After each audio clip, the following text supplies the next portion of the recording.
Hello, I'm David Harper with the BBC News. Donald Trump says he is the subject of a federal investigation into his attempt to overturn the result of the last US presidential election. He says he believes he will almost certainly be arrested and charged.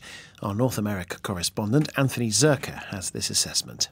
I don't think anyone would be surprised that Donald Trump is the target of the special counsel's investigation into the January 6th attack on the U.S. Capitol. A lot of people are rightly reading into this that there is an increasing likelihood that Donald Trump is going to be indicted once again, although I think you're already seeing Donald Trump personally and his campaign trying to characterize this potential indictment as an attempt to interfere with Donald Trump's presidential campaign. And that seems to be an argument that Donald Trump supporters and Republican voters more generally are buying. The government of Honduras has announced that it's lifting an overnight curfew imposed on two of the country's biggest cities to curb gang violence. But restrictions will remain in place in dozens of other towns and cities. Leonardo Rocha reports. The Security Minister Gustavo Sanchez said the measures introduced last month in San Pedro Sula and Choloma had been very effective and were no longer needed. He said murder rates in the two northern Honduran cities have declined by nearly 75%. The special measures were first introduced in many areas of the country in December. Businessmen, shop owners and transport workers had demanded action from the authorities. They said they couldn't afford to pay the increasing sums demanded by the country's two powerful gangs, the MS-13 and the 18th Street. Gang members threatened to kill them if they didn't pay the extortion money every month. North Korea has fired two missiles into the Sea of Japan. The South Korean military has condemned the launches, describing them as a significant provocation. It says the short-range ballistic missiles travelled about 500 kilometres.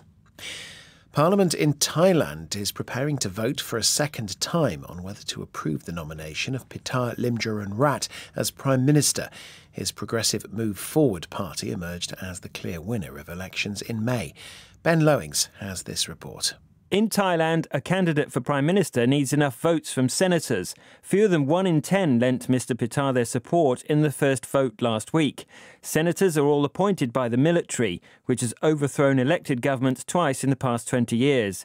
In a television interview, Mr Pita insisted he had not failed. I won the election, I formed the coalition, and I got blocked by the appointed senates. It's not a sprint, it's a marathon, and I have the stamina to run for a long, long time. Mr Pita is also hindered by legal issues. The Constitutional Court is to rule on whether his shareholding in a media firm amounted to a breach of election rules. Ben Lowings reporting. You're listening to the latest world news from the BBC.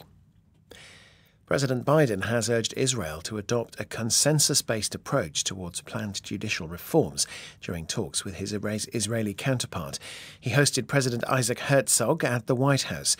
Referring to months of protests against the Israeli government's proposals, Mr. Herzog praised the strength of democracy in his country. As much of the Northern Hemisphere continues to suffer extreme heat, the US city of Phoenix has recorded a temperature of above 43 Celsius for the 19th day running. It's the longest time the city has experienced such heat. The previous record was set 5 decades ago. In Europe, weather alerts have been issued for parts of Italy and Spain, and wildfires are raging in Switzerland and Greece. Researchers have rejected claims that there's been a dramatic increase in Slovakia's bear population. The conservation experts say estimates of there being up to 3,000 of the animals in Slovakia are baseless.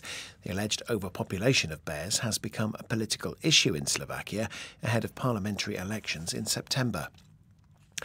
Archaeologists in the Roman city of Pompeii, which was destroyed by a volcanic eruption nearly 2,000 years ago, are carrying out a major new excavation of the site. Our science correspondent Jonathan Amos was given access to their work. Dig anywhere in Pompeii and you'll uncover an ancient treasure, a snapshot of a lost Roman world.